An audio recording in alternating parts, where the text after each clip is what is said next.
I'm Brita, Web Mistress of the Dark, and today I'm going to show you how to make my glowing Mad Scientist display. One of the most frequently asked, how did you do that, questions I've gotten from my website on Brita.com. So, the main secret you'll be shown later, but you start with fluorescent poster paints. These are super cheap poster paints. Make sure they're fluorescent, not just neon. I found these at a discount party store many years ago. You can't wait too long to use them or they might dry up in your garage from year to year, but these are still doing quite well. I use a straw to be able to get the paint out easily, and it's nice and disposable, easy way to mix. And you only need a little bit of paint in the water to make it glow later. If you have too much paint, you're going to end up with an opaque liquid which will not glow through properly. So I've already have the orange here, and this pink, and a green, and there's a little blue in there as well. What I'm going to do now is mix you my favorite color, which is the blue and the green together, which makes aqua, because this is the pale version of teal.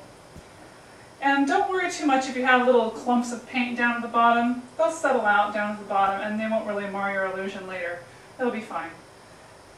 And it's sometimes hard to tell now what color you're going to end up being. But you want to make sure that the water is fairly high up in the container, because you don't want to have too far for the dry ice smoke to travel to get us out of the container to have the rolling, bubbling effect. Alright, now that we've mixed our colors, one thing I will tell you is notice that this is just vases and a goblet and salad dressing container that I have all around the house. When clustered together with these interesting colors in them glowing from beneath and with dry ice smoke bubbling out of them, they look like they could be from Mad Scientists, even though they're not scientific glassware. So don't worry if you don't have anything special equipment for that. But if you are using nice vases you own, don't let this paint sit in there too long, or it might be hard to get out of the bottom. It will settle down and actually, make a mess in your containers. Now let's see how to make it glow. Ta-da! Here's the secret. This is how we make it glow. It's a black light in a fluorescent tube enclosure, and you just set this underneath your glass tabletop.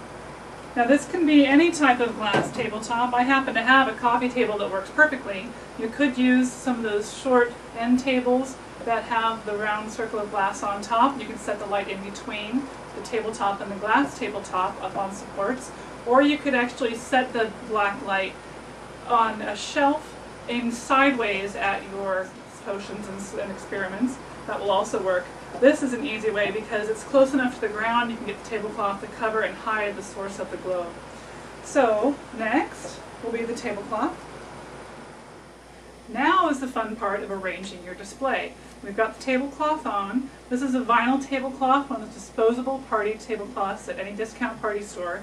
You want to make sure that it reaches the floor so that it covers any of the black light that may escape at the floor level, because otherwise you're going to give away how you're making things glow. So I'm going to arrange these about the middle of the table, because that's how I want to do this. I've added a little glow-in-the-dark brain in a jar. Might as well have a little bit more experimentation going on.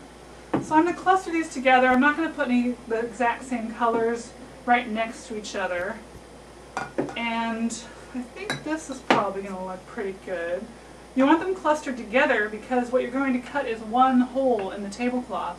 And you want that hole to not go outside of the edges of all your glassware. You want it to be just inside the edges, so you're hiding any extra black light. It's only going to glow through the glassware. That's what hides it and makes the illusion. So I'm going to move these all away. I kind of have an idea. You can trace around it in chalk if you like, but you want to wipe the chalk off afterwards. And you don't need it to be exact. You just need enough light to go through all of those, so you can kind of just make a little amoeba-shaped hole. And as soon as I cut the hole, you'll see that, oh yes, the black light shines right through. By using a vinyl tablecloth, I can save this from year to year. And if the dry ice, moisture, or anything bubbles over, it's not going to harm anything. So we put these back, see if this hole's big enough. make sure we've got at least a little bit of black light on everything here. They're gonna fit? I think so. Is everything glowing? I think so. Now is the test if it actually glows, is to turn off the lights. Ooh, ah, they're glowing. And can you see the source of the glow?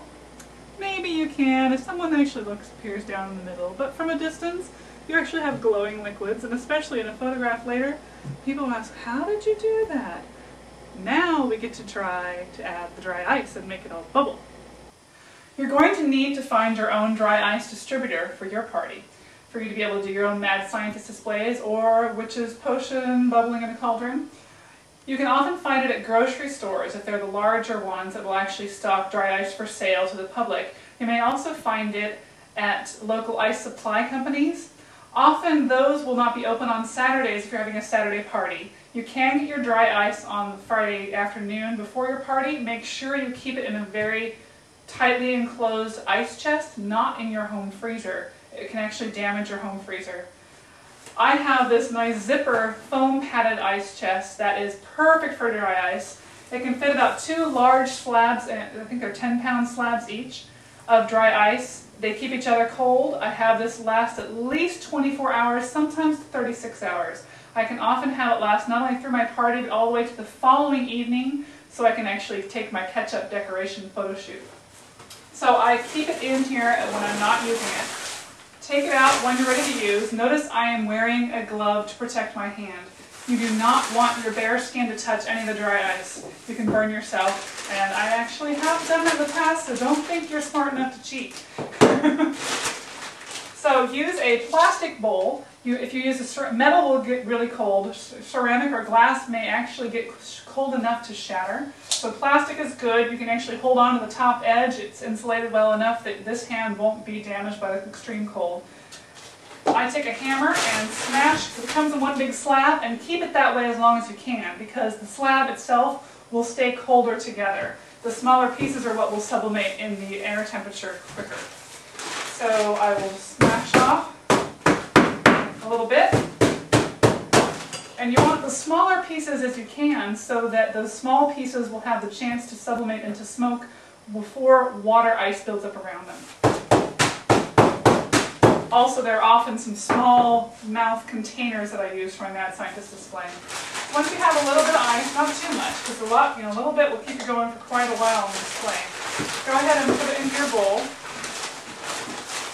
And we've got a decent amount going in here. And then you're ready to take it over into your Mad Scientist display. And here we have dry ice. This is going to make them bubble, bubble, toil, and trouble. So that's rolling pretty good. I like it when you get it rolling off the edges of the table. Let's see what it looks like in the light too. So even with some ambient light, you can still see that it's glowing pretty well. Adding to keep your rolling boil going, you might have to keep adding pieces every so often. And some go bubble more than others. If you actually get close enough, you can hear all the bubbling. Sounds like something really nefarious is happening here.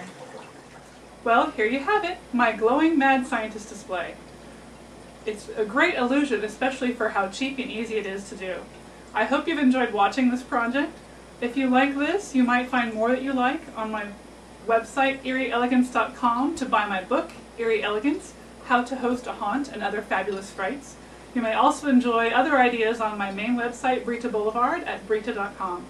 Thank you for watching, and happy haunting!